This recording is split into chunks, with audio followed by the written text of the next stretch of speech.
ይህ ማዕከላዊ በርሊን ከተማ ውስጥ የሚገኘው የበርሊን ግንብ ነው። የበርሊን ግንብ በ1961 የተገነባ የኮንክሪት መከላከያ ሲሆን በቀዝቃዛው ጦርነት ወቅት ከተማውን ምስራቅና ምዕራብ በሚል በሁለት ክፍሎች የከፈለም ነበር።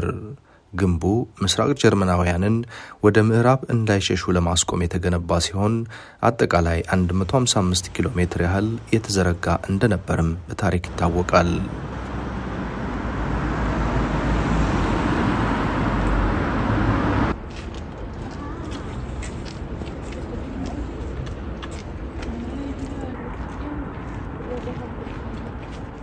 ይህ የኮንክሪት ግድግዳዎችን፣ የመጠበቂያ ማማዎችን፣ የጥበቃ ምሰሶዎችንና የአጥር መከላከያ ያለው የሞት መስመር የሚባለውን ስፍራም ያካተተ ሲሆን በሺዎች የሚቆጠሩ ጠባቂዎች ድንበሩን ተቆጣጥረው ብዙ ሰዎች ለማምለጥ ሲሞክሩ ተይዘውበታል።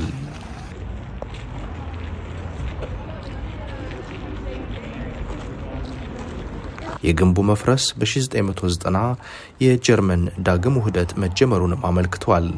ዛሬ ትናንሽ ክፍሎቹ እንደ ታሪካዊ መታሰቢያዎች ሆነውም እንዲህ ተቀምጠዋል። በየዓመቱ ወደ 1 ሚሊዮን የሚጠጉ ጎብኚዎች በርሊን የሚገኘውን የበርሊን ግንብ ፍርስራሽ ለማየት ይመጣሉ።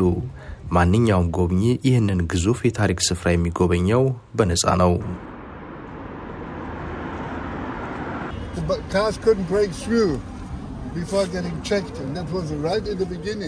ይህ የፍተሻ ኬላ ወይም ቼክ ፖይንት በቀዝቃዛው ጦርነት ወቅት በምስራቅና በምዕራብ በርሊን መካከል ካሉት በጣም ታዋቂ መሸጋገሪያ ቦታዎች አንደኛው ነበር።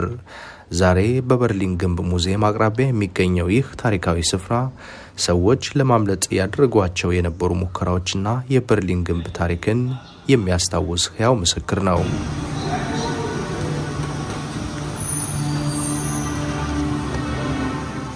ከሁለተኛው የዓለም ጦርነት መጠናቀቅ በኋላ እንደ ግሪጎሪያን አቆጣጠር 1945 ጀርመን በተለይም ለሁለት ተከፍላ ነበረ፣ በምስራቅና በምዕራብ በሚል ማለት ነው። በርሊን ከተማ በራሱ በአራት ኃያላን እጅ ወድቆ እንደነበረ በታሪክ እናስታውሳለን። በአንድ በኩል በሶቪየት ኃይል፣ በሌላ በኩል ደግሞ በአሜሪካ፣ በዩናይትድ ኪንግደም እና በፈረንሳይ ኃይሎች ማለት ነው። በዚህ ምክንያት የጀርመን ሕዝብ ለሁለት ተከፍሎ የመኖር እጣ ደርሶበት እንደነበረ የምናስታውሰው ነው። ይህ ከጀርባ የምንመለከተው ምስል በአጠቃላይ የወቅቱን ነባራዊ ሁኔታ የሚያሳይ ነው። እናም አሁን እንዲህ ለሕዝብ ለእይታ ተቀምጦ የምናገኘው ነው።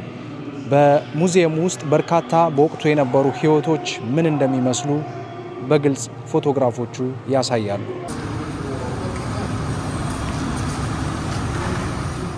የበርሊን ግንብ ሙዚየም በርሊን በተከፈለችበት ጊዜ የነበሩ አስደናቂ ማምለጥ ሙከራዎችን፣ የግል ታሪኮችንና ታሪካዊ ቅርሶችን ይመዘግባል።